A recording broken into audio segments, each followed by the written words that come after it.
O livro de Ezequiel é o livro mais negligenciado da Bíblia. A época de Ezequiel foi marcada por tempos difíceis. Zedequias era o último rei fantoche de Judá. Ele recebeu a autoridade para governar em Jerusalém com um exército pequeno. A cidade foi sitiada mais uma vez e o exército de Nabucodonosor capturou Zedequias. Eles mataram cada um de seus filhos diante de seus olhos, para que ele pudesse ver que a linhagem real havia terminado. Então eles arrancaram seus olhos, para que a última coisa que ele visse fosse seus filhos sendo mortos. Em seguida, Nabucodonosor ordenou a destruição total de Jerusalém. Ezequiel foi chamado para pregar nessa época, apesar de estar a milhares de quilômetros de distância de Jerusalém, na terra da Babilônia. A música tradicional, "Dan Dry Bones", tem uma melodia cativante, mas na verdade fala sobre um renascimento em um cemitério. Ela se baseia na visão de Ezequiel sobre o Vale dos Ossos Secos, dada pelo Senhor Deus, que desejava fornecer esperança desesperadamente necessária ao seu povo escolhido. Por causa de sua maldade, o Senhor permitiu que Nabucodonosor invadisse e conquistasse sua terra.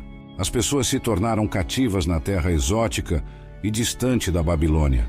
Estavam abatidas.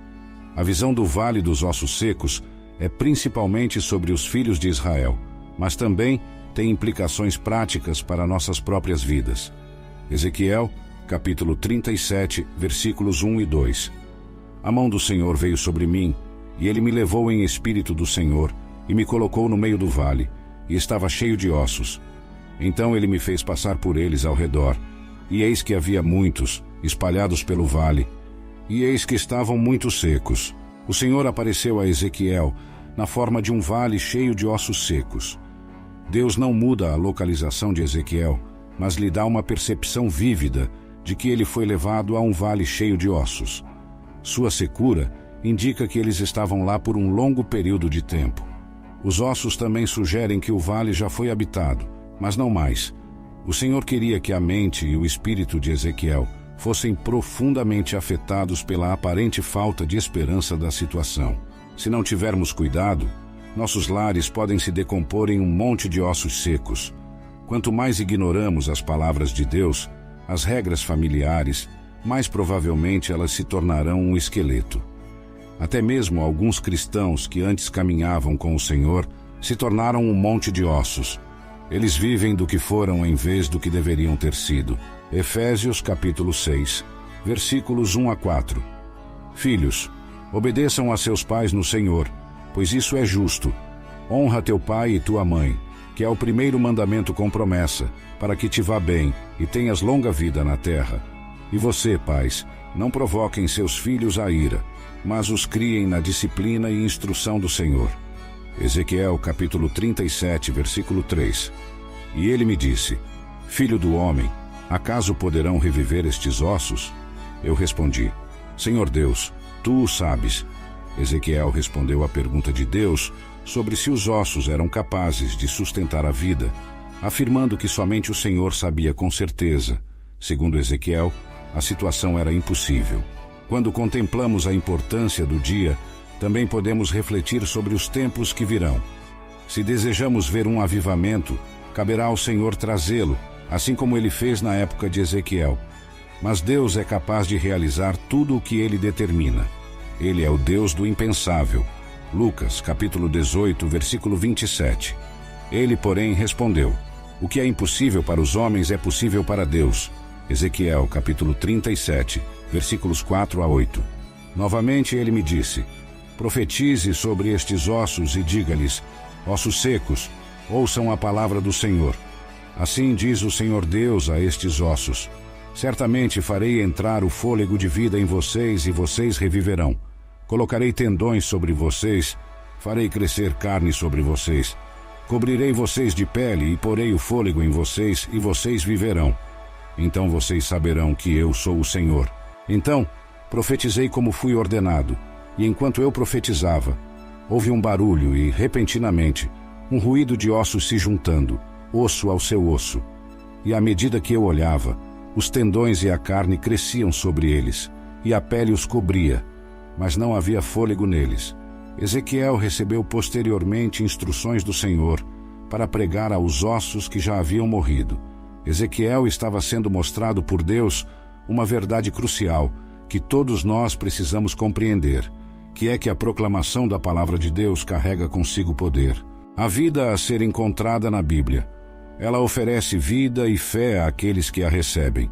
Ezequiel presenciou um evento miraculoso. Os ossos começaram a se fundir uns aos outros, osso ao osso, e enquanto ele observava, músculos e carne começaram a crescer sobre os esqueletos, e em breve seus corpos estavam cobertos de pele. No entanto, eles não passavam de um grupo de corpos mortos se movendo de maneira ordenada. Hebreus capítulo 4, versículo 12. Porque a palavra de Deus é viva e eficaz, e mais afiada do que qualquer espada de 2 gumes, e penetra até a divisão de alma e espírito, e de juntas e medulas, e é apta para discernir os pensamentos e intenções do coração. Romanos capítulo 10, versículo 17. Logo a fé vem pelo ouvir, e o ouvir vem pela palavra de Deus. Ezequiel capítulo 37, versículo 9. E ele me disse: profetize ao vento, profetize, ó filho do homem, e diga ao vento: assim diz o Senhor Deus, vem dos 4 ventos, ó Espírito, e assopra sobre estes mortos para que vivam. Algumas pessoas acreditam que a obra de Deus é realizada através da organização, algo que não deve ser subestimado, pois até mesmo nossos corpos são organizados.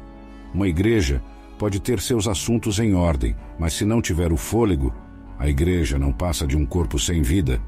Ezequiel recebeu instruções de Deus para pregar ao fôlego. A palavra ventos é derivada da palavra hebraica ruach, que pode significar vento, respiração ou espírito. Ezequiel estava no processo de descobrir que tudo o que as pessoas realizam é em vão, a menos que o Espírito Santo esteja presente. A presença do sopro divino de vida é necessária em nossa existência, da mesma forma como foi para Adão. Uma pessoa nasce do Espírito quando nasce de novo. Deus deve infundir vida espiritual em nossos corações. Ezequiel testemunhou uma tremenda demonstração de vitalidade quando o exército se levantou. Gênesis capítulo 2, versículo 7. Então o Senhor Deus formou o homem do pó da terra e soprou em suas narinas o fôlego de vida, e o homem se tornou um ser vivente. João capítulo 3, versículos 5 a 8. Jesus respondeu: em verdade te digo que se alguém não nascer da água e do Espírito, não pode entrar no reino de Deus. O que é nascido da carne é carne, e o que é nascido do Espírito é Espírito. Não te admires de eu te dizer: importa-vos nascer de novo. O vento sopra onde quer, e ouves o seu som, mas não sabes de onde vem, nem para onde vai. Assim é todo aquele que é nascido do Espírito. Ezequiel capítulo 37, versículo 10. Então profetizei como ele me ordenou, e o fôlego entrou neles, e viveram, e se puseram em pé, um exército grande em extremo. Ezequiel capítulo 37, versículos 11 a 13. E ele me disse: filho do homem, estes ossos são toda a casa de Israel. Eis que dizem: os nossos ossos se secaram, e pereceu a nossa esperança. Estamos de todo exterminados. Portanto, profetiza, e dize-lhes: assim diz o Senhor Deus: eis que eu abrirei as vossas sepulturas, e vos farei subir das vossas sepulturas, ó povo meu, e vos trarei a terra de Israel, e sabereis que eu sou o Senhor, quando eu abrir as vossas sepulturas, e vos fizer subir das vossas sepulturas, ó povo meu. A visão tornou-se clara, e Deus iluminou seu significado edificante. Os israelitas haviam perdido toda a esperança, mas Deus havia prometido a eles que experimentariam um avivamento nacional. Eles haviam sido encurralados e espalhados pela região. Os humanos acharam que as coisas eram desesperadoras, mas subestimaram o poder de Deus. Israel não apenas será revivido, mas também será restaurado à sua antiga glória. Deus prometeu restaurá-los à sua terra natal. Ezequiel, capítulo 37, versículo 14. Porei o meu espírito em vocês, e vocês viverão, e os estabelecerei em sua própria terra. Então vocês saberão que eu, o Senhor, falei e cumpri, diz o Senhor Deus. Deus concluiu a visão para ele, pois Ezequiel não respondeu, e então Deus lhe revelou o significado, como ele iria ressuscitar os ossos desconexos de Israel, que haviam perdido toda a vitalidade. Palavra e Espírito seriam os meios pelos quais ele alcançaria esse objetivo. Foi revelado a Ezequiel que ele deveria profetizar a respeito desses ossos, e foi instruído a dizer a eles: ossos secos, ouçam a palavra do Senhor. Então, quando Ezequiel obedeceu, Deus permitiu que os ossos começassem a se unir novamente, enquanto tendões, carne e pele lhes davam sua forma original. No entanto, a palavra tinha que ser seguida pela concessão do Espírito, para que esses corpos recebessem o fôlego e voltassem à vida, o que é um exemplo clássico de avivamento. A revitalização espiritual da Igreja de Deus, nos tempos modernos, ocorre por meio da palavra e do Espírito. Quando algum desses elementos está ausente, o povo de Deus não consegue ter uma experiência significativa da presença de Deus entre eles. 2 Coríntios, capítulo 3, versículos 17 e 18. Ora, o Senhor é o Espírito, e onde está o Espírito do Senhor, ali há liberdade. Mas todos nós, com o rosto descoberto, refletindo como um espelho a glória do Senhor, somos transformados de glória em glória, na mesma imagem, como pelo Espírito do Senhor. De acordo com a palavra de Deus, nossas transgressões e pecados anteriormente nos tornaram tão sem vida quanto um monte de ossos secos. Por outro lado, Deus nos transmitiu uma mensagem de esperança quando reconhecemos Jesus Cristo como nosso Senhor e Salvador. Ele nos vivificou, ou seja, nos trouxe de volta à vida. Chegou a hora de compartilharmos essa palavra de esperança com aqueles que, por causa de seus pecados e transgressões, ainda estão espiritualmente mortos. Se espalharmos a palavra e mantivermos em mente que dependemos do Espírito Santo para força e direção, talvez possamos testemunhar um avivamento em uma sepultura.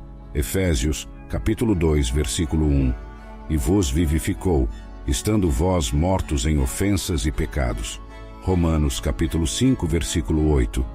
Mas Deus prova o seu amor para conosco em que Cristo morreu por nós, sendo nós ainda pecadores. Convido você para assistir ao vídeo Quem é o Espírito Santo? Uma exploração profunda sobre a terceira pessoa da Trindade. Este vídeo traz revelações fascinantes sobre o Espírito Santo e seu papel fundamental em nossas vidas.